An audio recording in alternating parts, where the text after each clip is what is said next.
Welcome to the Owning Your Sexual Self podcast. I'm your host, Rachel Main, awesome wife and dog mom for life. I'm a sex therapist turned sex coach, and I run a successful business selling relationship enhancement products.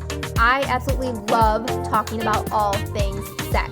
So you can expect this podcast to explore all things related to women's sexual health because that's what I'm here for. I'm here to help you discover and embrace what brings you pleasure so that you can own your sexual self.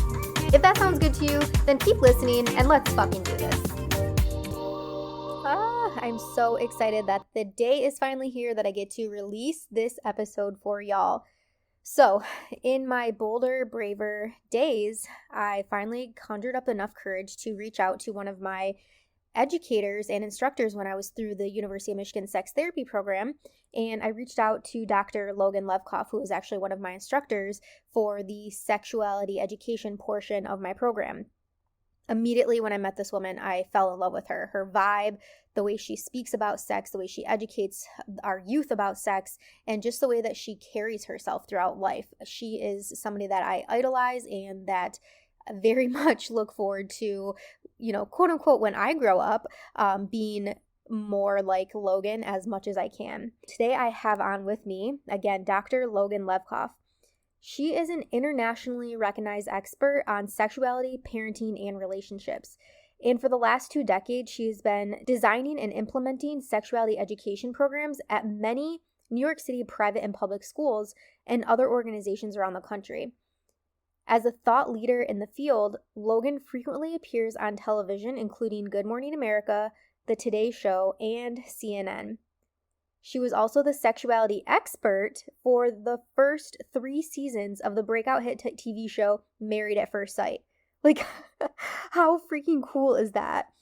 All right, so Logan is also the author of multiple books, including Got Teens, The Doctor Mom's Guide to Sexuality, Social Media, and Other Adolescent Realities. Logan received her PhD in Human Sexuality, Marriage, and Family Life Education from New York University, and an MS in Human Sexuality Education, and a BA in English from the University of Pennsylvania. She's also an ASEX certified sexuality educator and supervisor. She currently lives in New York City with her husband, son, and daughter. Again, I am so excited to have her on as a guest today. We are talking all things about how to have those conversations about sex with your youth, and really throwing the phrase age appropriate out the window, because really, what is age appropriate when it comes to sex? Since it's something that we explore, pleasure and self-exploration is something that we explore throughout our entire lifespan. So without further ado, here is the interview. Welcome, Logan, to the Owning Your Sexual Self podcast. I'm so excited to have you. Well, thank you so much for having me. It's a treat. Absolutely. I feel a little like you are one of the very first celebrities that I've had on the podcast. As I said when you jumped on, I'm feeling a little starstruck. I know we've been together in real life in a much different role, but to have you on as a guest, I'm so honored that you have taken the time out to talk with us today. Well, thank you. I'm so excited to be here because it's always nice to see someone that I know personally and who I've worked with, garnering success in our field. So that's exciting for me too. Yeah. So tell us about how you got started in the sex educator role. Oh, goodness. The more I have these conversations, the more I realize how long ago it's been. So I've been in the sexuality education space professionally for 20 years now, and as a peer educator, if I want to include my youth years, I would say that is about 30 years. So I started in this field as a peer HIV and AIDS educator. I grew up on Long Island and came of age at a time where HIV was being discussed as an indiscriminate virus. It didn't care about race or ethnicity, sexual orientation, what city you lived in. It was a virus, and there were certain ways that it was, certain ways that you could contract it. And my parents became super involved in HIV and AIDS fundraising and educational programs, and I was one of my town's first peer HIV and AIDS educators, and I was responsible for going into classrooms, middle school, high school, and talking about safer sex. And for whatever reason, I loved it. I loved it. I was really comfortable talking about it, probably because I was not having any sex of my own, so it felt comfortable at the time. And then it evolved into something that eventually, I mean, after years, of course, became a career, an unexpected career. Yeah, so when you're going in the classrooms and things, so you were essentially the same age as these people that you were talking to, so you were able to relate to them, and I'm sure that was probably so impactful for them because they're not hearing it from, there's somebody in this teacher role and, somebody that you would categorize as, an older person telling us about sex, because sex, especially, and I think about this in our sex ed that we get in schools, it's so much different in actual real life than what it's taught in the classroom, and so that was then super cool. And then did the role change for you then when you started having sex of your own? Did it look different? Yeah, it's funny. Well, first, I should say that there's been some good research done on the impact of peer educators, and peer educators play a huge role in all types of behavior change and attitude change, right? Hearing from someone who speaks to you, understands your experience, isn't someone who's of another generation and may not understand the same way. I have to remind myself that now with my students, that I still have to find ways to connect, even though I might be their parents' age. My role as a sexuality educator, I think, once my sexual life took on a broader broader definition, I think that I was far more comfortable still sharing and talking about my own personal life, because I knew it was a way to connect, and I knew that there was a way to talk about my own life without being gratuitous, but in a way that could tell people I understand. Mm-hmm. I've shared some of the same feelings, thoughts. I have the same concerns. This is how I did it. That doesn't mean it's perfect. And that was easier to do as a college student.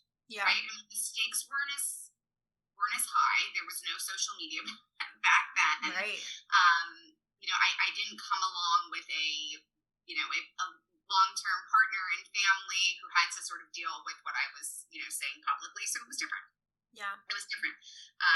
I don't share as many things about my intimate life now, though I certainly share the broad strokes, if you pardon the pun.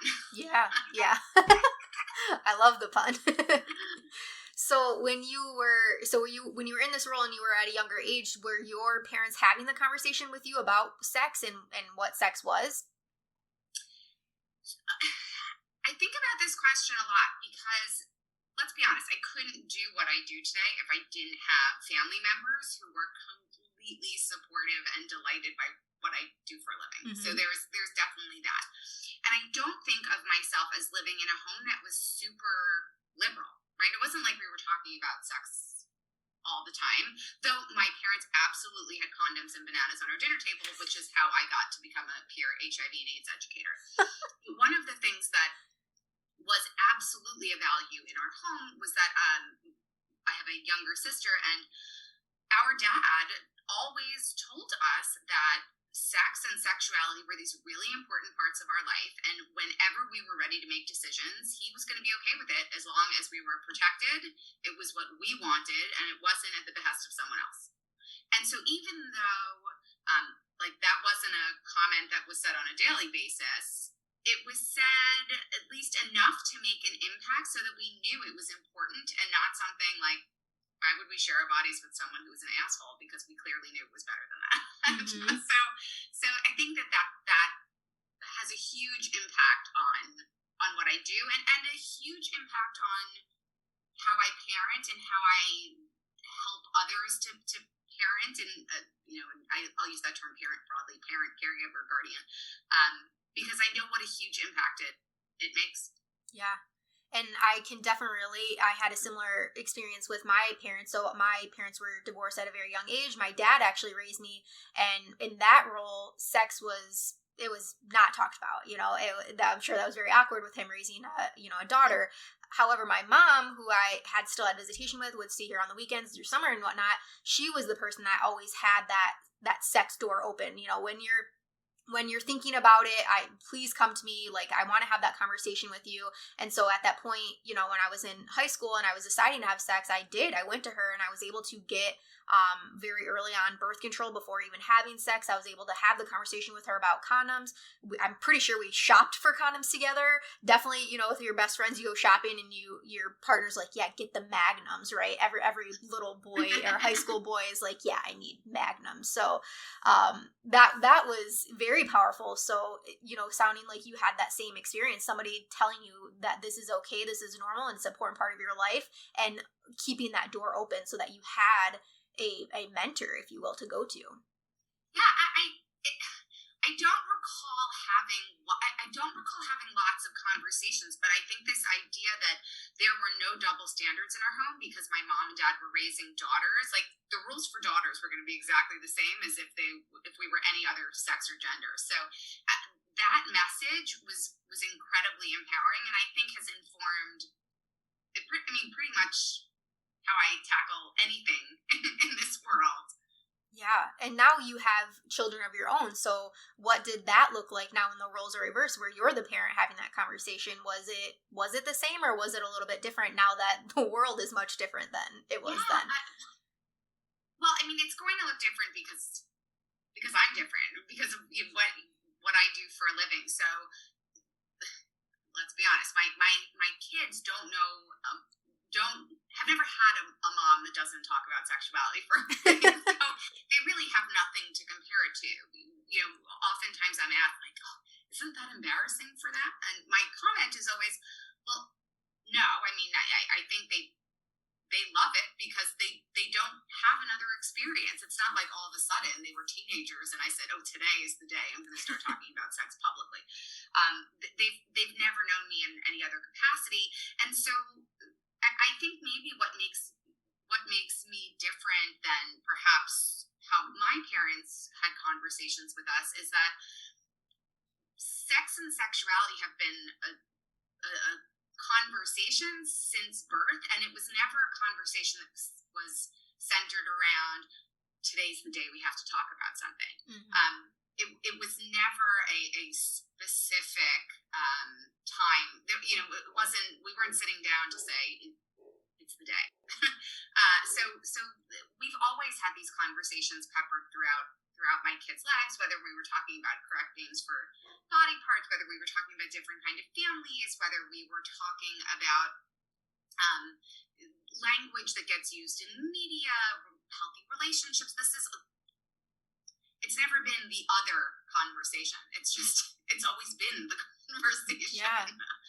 And it sounds like, too, just such an organic flow. So something that might come up over dinner, you're driving in the car, it's never this. And I think a lot of time that's what I hear from parents. They feel like it has to be this big thing that you put so much pressure on okay, today's the day type thing. Let's, I'm going to enter your bedroom. Let's sit down. Let's put your devices away. I need to have this talk with you about the birds and the bees. And it doesn't have to be like that. So I love that, what you're saying is letting it just happen naturally. It doesn't have to be this big thing that happens.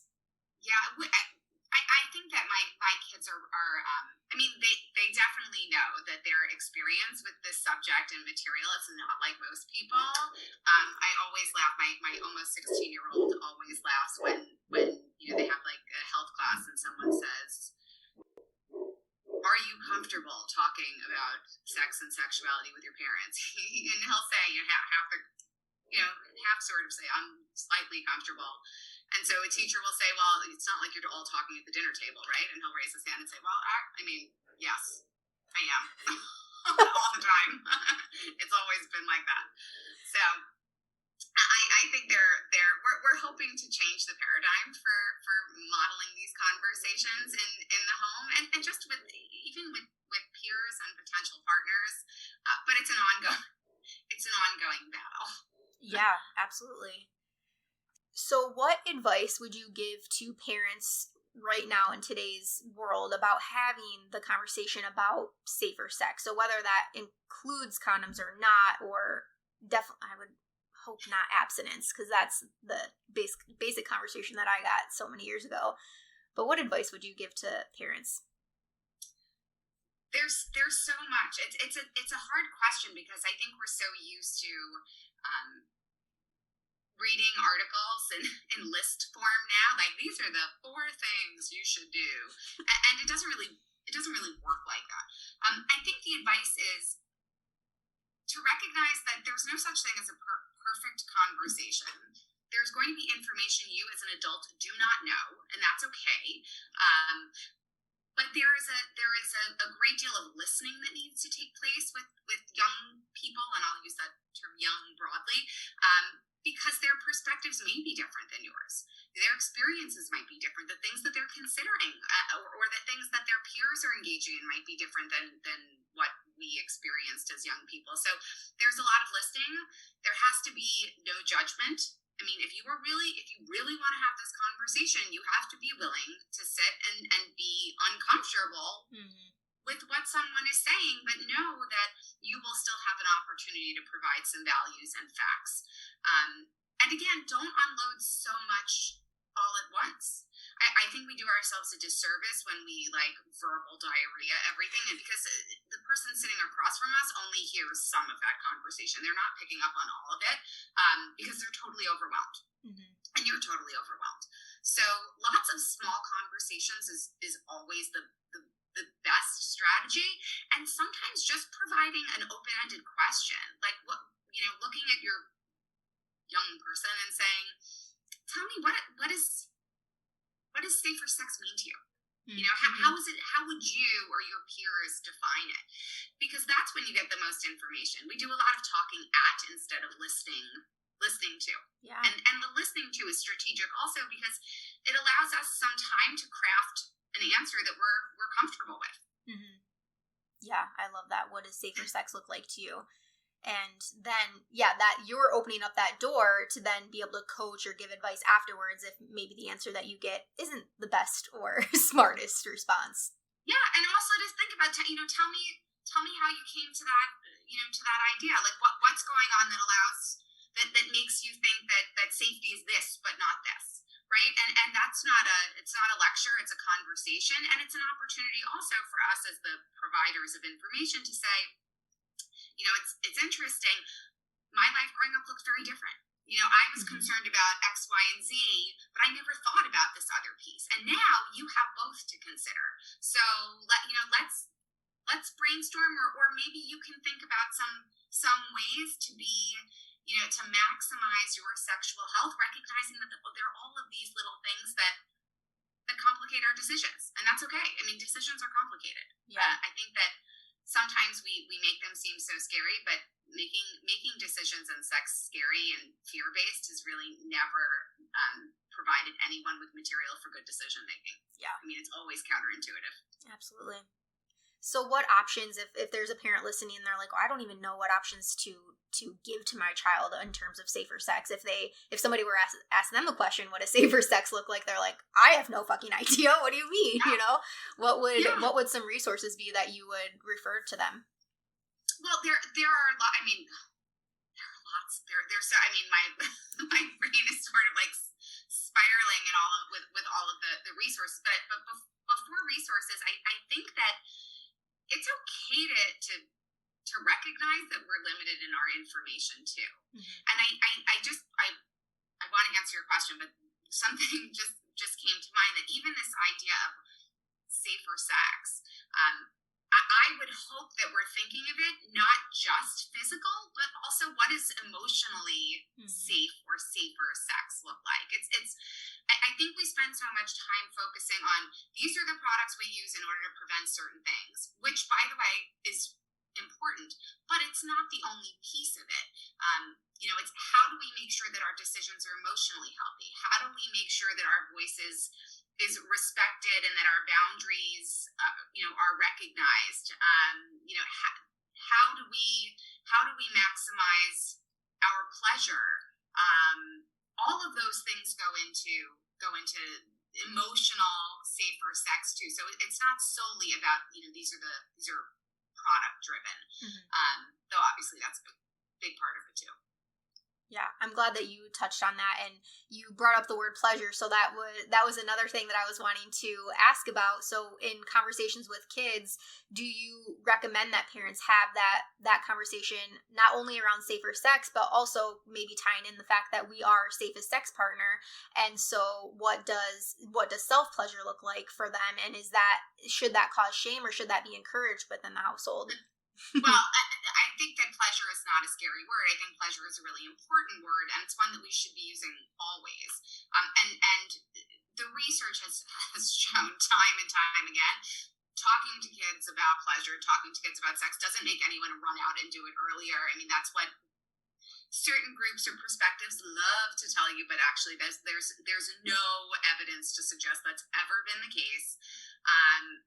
So talking about pleasure really starts early on, because bodies innately have the capacity for pleasure, and it's not dependent on having a partner or any type of relationship.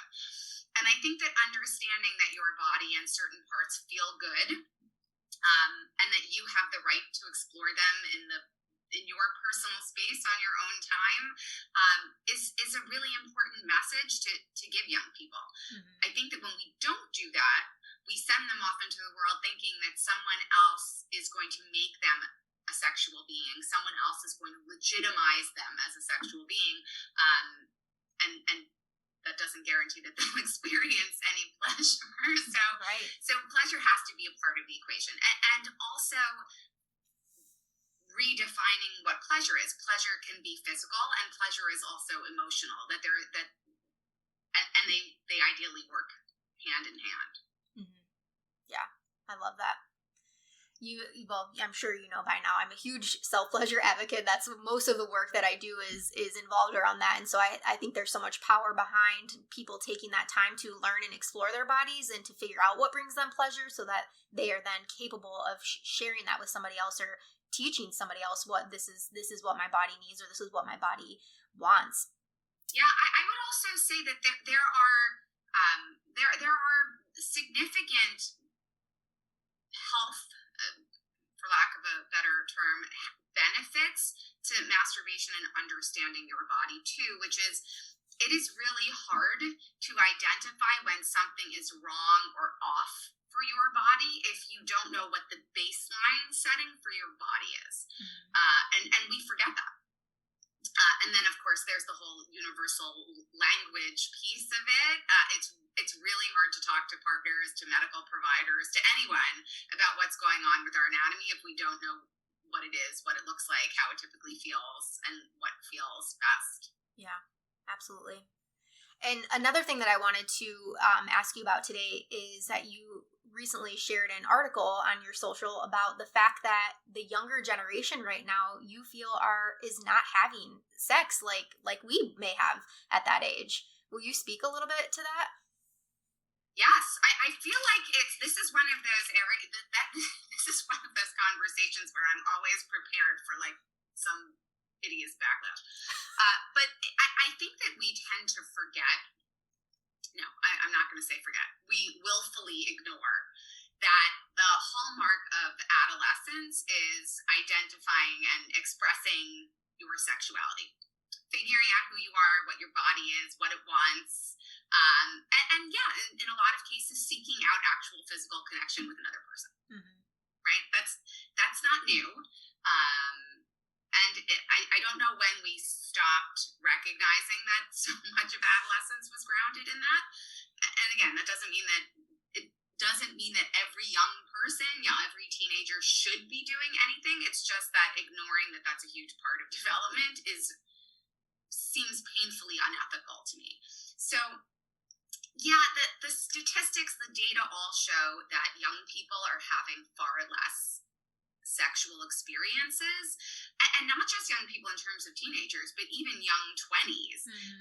And I really I was concerned about it prior to a pandemic that prevents us from being intimate with other people. I am doubly concerned about it now, particularly for older adolescents who would be using this time to develop some skills on flirting,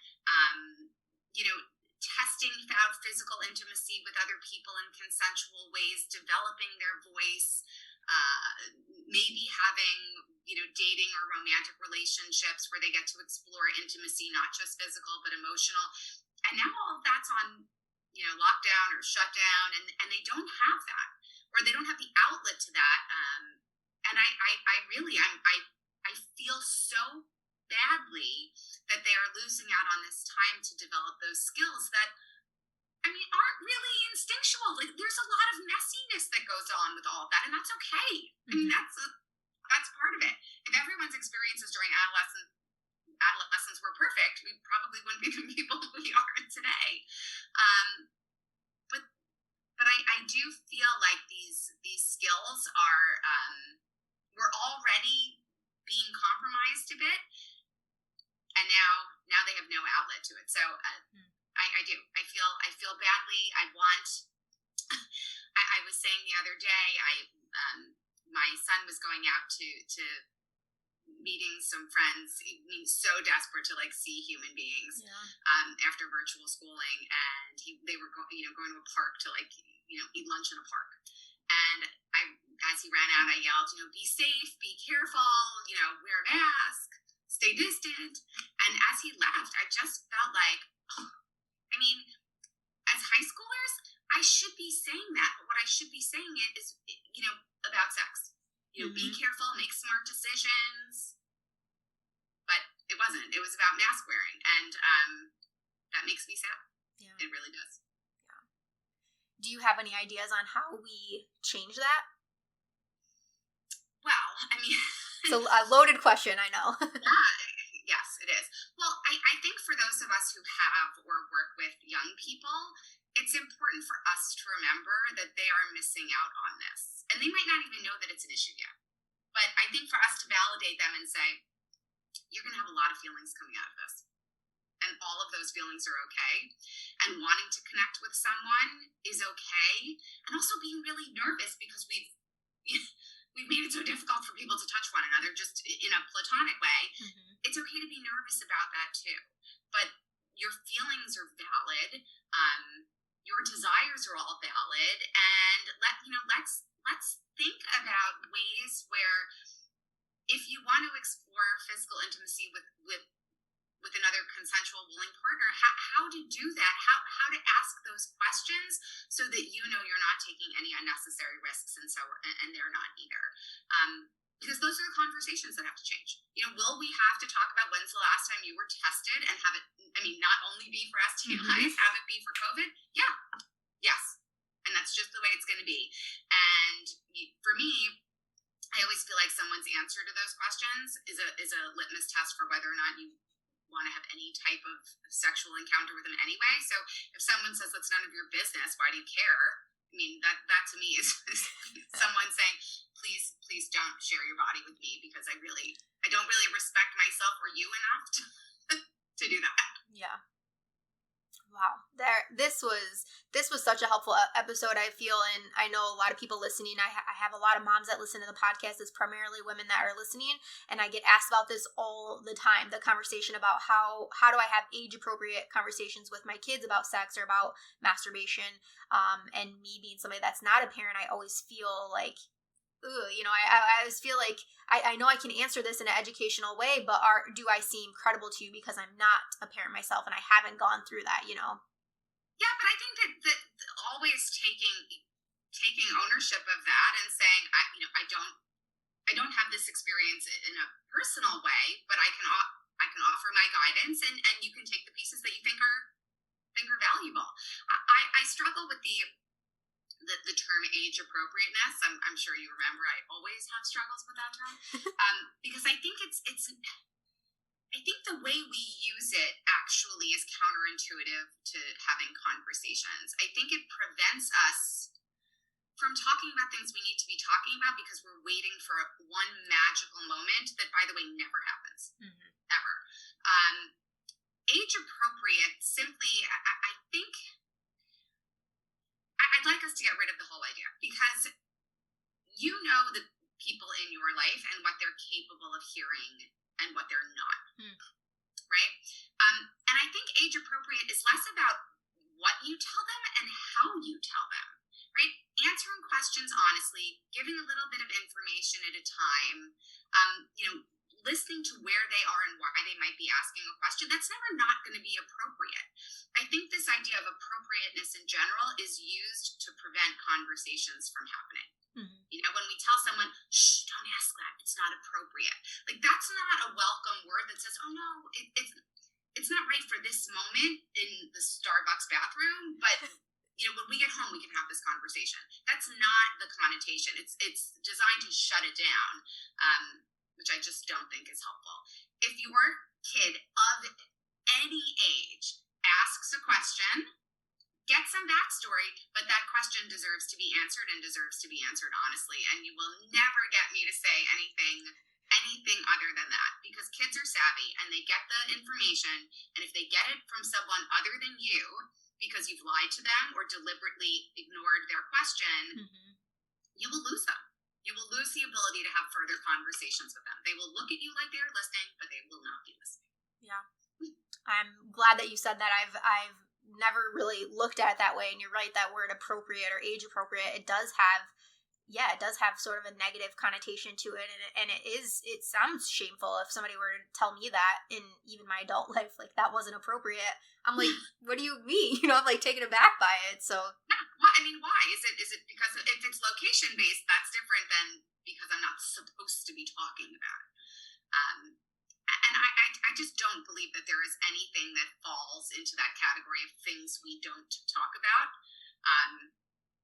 But I do understand that I might be unusual, and that's okay. I'll own that. I love your unusualness and your boldness, and yeah, we are very similar in that. Is just say it how it is type people. So for somebody that was raised in a background where sex was not talked about, and they feel like they themselves aren't very educated to even open up this door, answer questions for their children.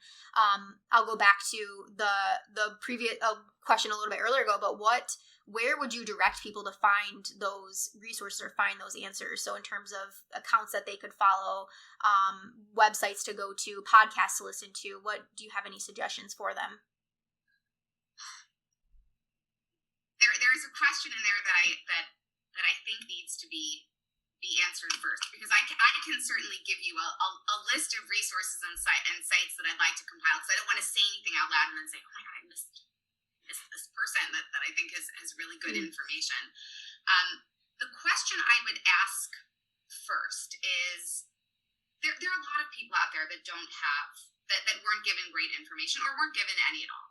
And the thing that I would ask anyone listening is, how would your life, how would your experiences, how would they have been different if you got different information? And the second part of it is, okay, so now what is the information that you want to give the next generation, mm-hmm. right? What was missing? How would that have changed your outcomes? So how are you going to fill in the gaps moving forward? And I think that also informs where we seek resources, because maybe it's contraception, condom related information that's more like targeted to physical sexual health based. Maybe it's conversations around consent, which funnel somewhere else. I mean, maybe it's about representation of diversity of bodies and race and ethnicity and gender. I mean, there's so many different avenues that this takes, but or maybe it's pleasure focused, mm-hmm. right? Yeah. So I think asking yourself that question first allows you, it just provides you not only with motivation, but it allows you to focus a little bit more on what it is you really want to say. Yeah. And what came up for me when you were saying those things is, if I'm somebody in that position, I would ask myself, and am I okay with that? How do I feel when I say the fact out loud that I never got adequate sex education? Do I want that same for my children, or can I be the person that changes the script and gives my children valuable information? And as you said, there's no research that says that if you just bringing up these conversations is going to spark your child to want to go out and start masturbating or have sex with people. It's just they're simply about their bodies either way. You telling them is not going to be like a shock to the system, but yeah, for sure. But also, I think that not just acknowledging I didn't have great sex ed or I didn't have any sex ed, not just acknowledging it, but actually saying that to your young person and entrusting them with the knowledge that you didn't have all of the facts, but it's not preventing you from doing this job for them is really important.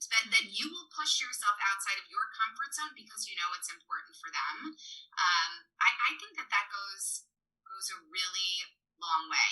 And I always like to say, lots of people ask me, well, like, what if they don't want to talk to us? What if they've heard it all already? And my answer is always this. I mean, and again, some of it is strategic, but also very, very honest and transparent, that's fine. But you're not having these conversations just for them. You're having them for you. Because when you signed up to be a parent, guardian, caregiver, there were certain promises you made, right? They might be unspoken promises, but you promised to help raise a next generation. So you need to make sure that you send them off into the world checking all those boxes that you basically said you were going to check. So that's what I've always told people, to be able to say to your kid, look, you probably know a lot already. Again, that's okay. But if you don't mind, there are certain things that I feel like we need to talk about, less for you and more for me, because I need to make sure that I've done what I need to do as someone who loves you. So this is as much about me as it is about you. And it's really hard for them to respond to that in any other way but listen. I mean, what are they going to do? I love that. That gave me goosebumps literally thinking about that. It's like you're mom, you're in this role, and it's like you're rising to the occasion, right? You're the adult. If you feel awkward, like you should feel awkward, like embracing that awkwardness, but knowing that it's gonna make all the difference in both of your lives, or however many children you have. It's gonna make the difference in everybody's life. Yeah, and maybe we need to think of this less as a conversation that is recommended but not necessary, and look at it as, no, actually you have to have these are conversations you absolutely have to have. Yeah. You cannot send them off into the world without discussing certain things. And we say that about all other tough subjects too. You have to do it. You should want to do it, right? Because imagine what life would have been like if you didn't get that information, or if you didn't, look what happened. So you know what the stakes are. You don't want to be like the girl on Bridgerton that is sent out of the house after marriage and doesn't understand how children are born or made. That was always so shocking. That would definitely be a problem. And also because our understanding of gender and expression and identity is so expansive these days, and wonderfully expansive. There's so many questions that young people have that are not like body part focused, that are really important. And that's another area where we as adults can learn from our kids. I love going into a classroom and having students who are so comfortable talking about pronouns and being non-binary, and then going, meeting with their parents or caregivers, and they look at me like, well, I don't understand. But that's okay, because we can all learn together, and we can also recognize that younger generations can teach us too, that we can learn up and down the generational ladder. We're not always the experts. Yeah. Gosh, this was so helpful. Thank you so much again for coming on. If people are interested in finding you through social media or contacting you, how do you prefer that they reach you? So I feel like in each of my social media channels, you get a different version of me, right? So on Twitter and Instagram, I am at Logan Levkoff. On Twitter, I am typically very angry and frustrated. You might notice that. On Instagram, I'm a little bit more positive and charming, or at least I try to be. And my latest endeavor is I've attempted the world of TikTok, and that's at Dr. Logan Levkoff, where I'm just trying to find my way in that world. I haven't yet figured out my TikTok identity just yet. Yeah, just given what I've seen so far in TikTok, I feel like that is your rawest and rarest form of Logan, the most boldest, like, no fucks given type Logan. Well, people say some like really ridiculous things, but I think that's probably also because I've made a couple of statements about the bullshit that is promiscuity and double standards, and that not everyone was designed to be monogamous, and people don't like that. Yeah. Not that I should be surprised, but they don't always like that. Yep. And that is why we do the work that we do, so that we can spread the education and spread the sex positivity and allow people that want to learn more about that to have a place to go to ask the questions that they want to know. Definitely true. Definitely true. Well, thank you again. Just thank you so much for coming on. This was amazing. I know very resourceful and definitely a fun interview, to say the least. Well, thank you for having me, and I will get you a list of resources so you have them. Perfect, yeah, and we'll link them in the show notes if anybody wanted to click them. Perfect. Cool. Thank you again. Thank you so much for listening to today's episode. If you loved it, be sure to subscribe so you never miss a thing. And if you loved it so fucking much, be sure to leave a 5-star review. I'll see you next week, and until then, keep owning your sexual self.